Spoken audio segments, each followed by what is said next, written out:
saya ada Bapak Direktur Reserse Kriminal Khusus Polda Metro Jaya beserta Kasubdit dan juga penyidik. Nanti akan secara teknis menjelaskan hal ini terkait dengan adanya dugaan tindak pidana yang dilakukan oleh kedua tersangka tadi dengan adanya event kegiatan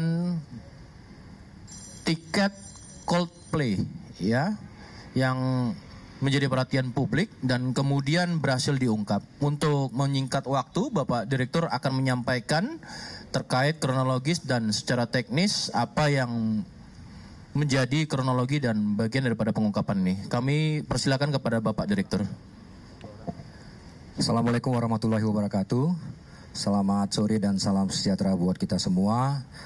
Rekan-rekan sekalian, apa tadi yang bisa disampaikan oleh Bapak Kabid Humas dalam pembukaan bahwa Direktorat Kriminal Khusus Polda Metro Jaya, yaitu lebih khususnya Subdit Cyber, telah mengungkap tindak pidana di bidang ITE, yaitu terjadinya penipuan oleh pelaku yang mana objeknya adalah masyarakat yang ingin membeli tiket konser Coldplay.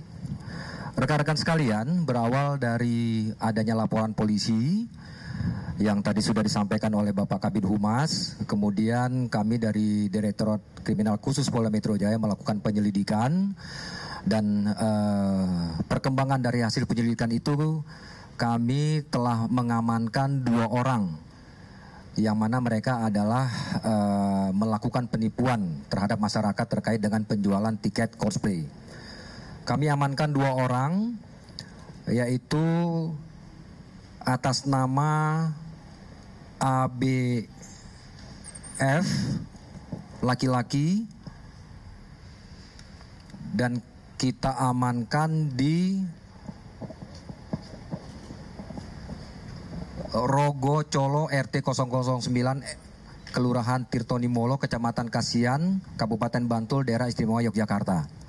Kemudian yang kedua dengan inisial W, perempuan, ini kami juga amankan di Yogyakarta juga. Adapun kronologisnya, mereka ini selaku pelaku membuka website dengan nama @finetrof_id, yang mana website ini adalah mereka beli dari Twitter. Jadi mereka beli dari seseorang website ini. Kenapa mereka memilih website ini? Dikarenakan website ini sudah lumayan followernya, sudah cukup banyak followernya. Kemudian dari website ini mereka membuka atau open just tip war ticket Coldplay Music of the Spheres in Jakarta, yang mana di dalam Twitter ini juga mereka menyampaikan bahwa seolah-olah website ini telah menjual berbagai tiket konser sebelumnya dan berhasil. Jadi komentar-komentar daripada follower ini dikatakan bagus, kemudian ini benar, ini asli, dan lain sebagainya, sehingga menarik masyarakat yang melihat di Twitter ini untuk membeli tiket konser Coldplay. Kemudian setelah mereka membuka untuk menjual tiket, mereka mengharuskan masyarakat atau para korban ini untuk mentransfer book slot sebesar 50.000 per tiket. Jadi contohnya kalau seandainya saya mau beli tiket, supaya menurut mereka saya ini tidak lari, saya diwajibkan untuk menyetor atau mentransfer uang dulu 50.000 rupiah. Nah, kemudian mereka menyampaikan melalui grup WhatsApp yang mereka bikin. Grup WhatsAppnya, adminnya dengan nomor 085219410867. Mereka menyampaikan bahwa kalau dalam 1 jam mereka tidak atau para korban ini tidak menyetor uang sejumlah harga tiket, maka uang 50.000 ini akan hilang. Nah, untuk itu, karena dengan ada informasi demikian, para masyarakat atau para korban ini menyetor uang kepada mereka dengan rekening yang mereka buat, dengan cara mereka juga membeli rekening tersebut kepada seseorang supaya identitasnya adalah bukan identitas mereka atau bukan identitas pelaku. Jadi contoh, kalau saya pelaku, saya akan membeli rekening Pak Kabid Humas. Jadi rekening itu adalah atas nama Pak Kabid Humas. Ya. Kemudian pada rekening tersebut saya diberikan M-Banking oleh Pak Kabid Humas. Sehingga siapa yang menyetor ke rekening tersebut saya bisa memonitor. Dan saya bisa melakukan transaksi perbankan. Jadi mereka setelah mendapat atau ada korban yang sudah menyetor uangnya atau yang sudah mentransfer uangnya, langsung mereka transfer kembali ke rekening mereka. Adapun korban yang melapor ke tempat kita lebih kurang 60 orang. Lebih kurang 60 orang. Dan kami men-tracing yang ada di tabungan mereka ada sebesar 257 juta rupiah. Ini untuk hasil penyidikan sementara. Kemudian selain website yang sudah mereka buat tadi, untuk meyakinkan bahwa website ini benar, mereka juga membuat form. Ya. Ada formnya, linknya ada, yaitu apa nih? bit.ly/ws/rp. Nah, nanti kalau dibuka link ini, maka nanti akan diisi form. Ada form yang muncul di sana. Kemudian, selain itu, mereka juga untuk meyakinkan para korban atau masyarakat yang ingin membeli, mereka sudah memiliki 1 tiket asli yang mereka dapatkan. Jadi maksudnya, saya seandainya pelaku, saya sudah punya 1 tiket, kemudian tiket itulah yang saya post di website itu bahwa inilah tiket, memang kami punya tiket atau saya punya tiket yang akan saya jualkan ke khalayak atau ke masyarakat yang ingin membeli tiket tersebut. Itu kronologis yang bisa kami sampaikan. Kemudian adapun ancaman pidana yang kami terapkan kepada para pelaku, yaitu pasal 28 ayat 1, junto pasal 45 ayat 1, Undang-Undang nomor 19 tahun 2016 tentang perubahan atas Undang-Undang nomor 11 tahun 2008 tentang informasi dan transaksi elektronik. Kemudian pasal 378 KUHP, pasal 372 KUHP, pasal 3 Undang-Undang nomor 8 tahun 2010 tentang pencegahan dan pemberantasan tindak pidana pencucian uang atau TPPU. Kemudian pasal 4 Undang-Undang nomor 8 tahun 2010 tentang TPPU, dan pasal 5 Undang-Undang nomor 8 tahun 2010 tentang TPPU. Demikian yang bisa kami sampaikan terkait dengan adanya penangkapan pelaku penipuan penjualan tiket cosplay yang sedang ramai saat ini. Terima kasih. Baik rekan-rekan, itu yang bisa kami sampaikan.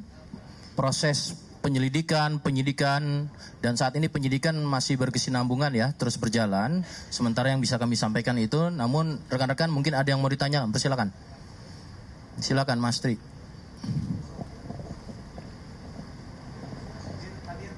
Kabid, tadi kan disebutkan bahwa kalau misalkan pelaku ini menyembunyikan identitasnya dengan cara membeli rekening gitu, Pak Dir.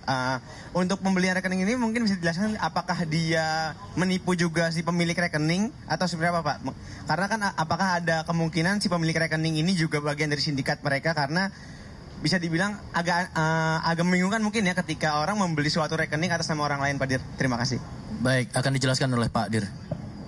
Ya, terima kasih. Jadi setelah kami melakukan proses penyidikan, ternyata di Twitter pun ada yang jual beli rekening. Jadi memang ada orang yang menawarkan untuk jual beli rekening. Ada yang mau beli rekening saya nggak? Nah, dia membeli rekening itu seharga Rp400.000.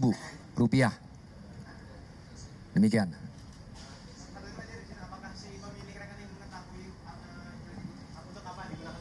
Masih kami dalami.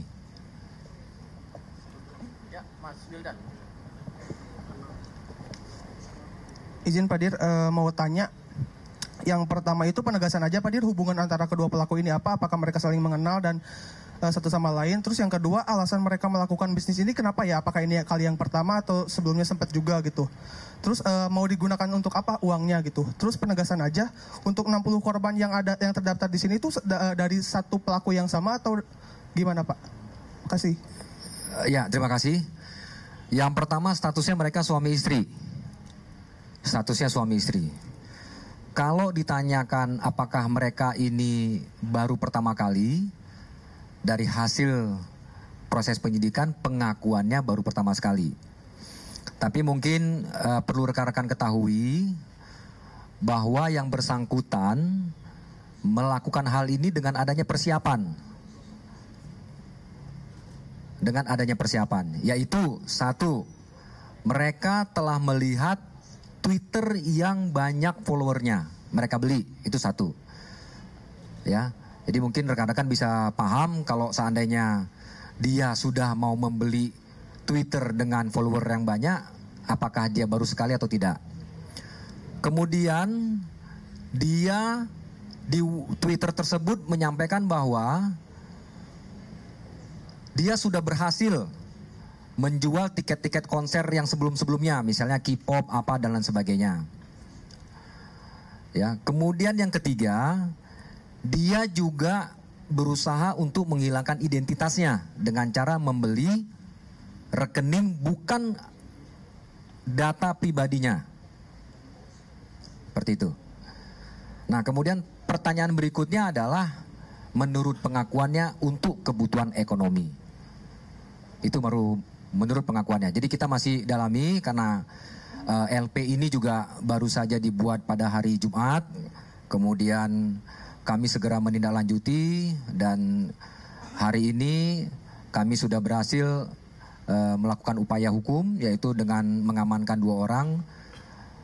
Kemudian untuk selanjutnya proses penyidikan masih berlanjut.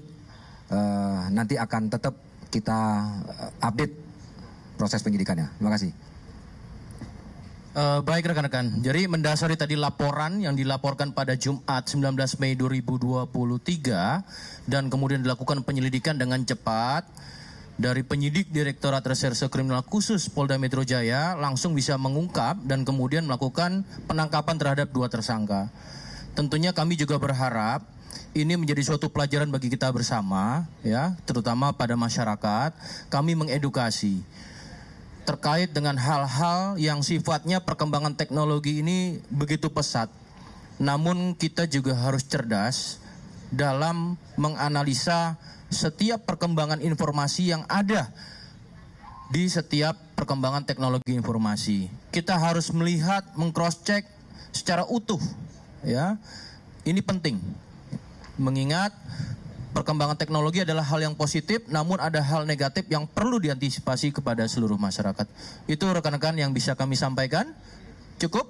Ada yang mau disampaikan atau ditanyakan lagi? Cukup ya? Baik, terima kasih rekan-rekan. Kita akan menyampaikan tambahan dari Pak Dir.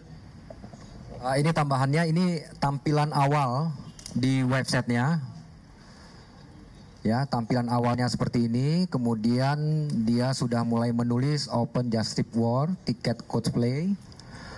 Kemudian dari ini muncullah ini yang disampaikan oleh Pak Kasudit.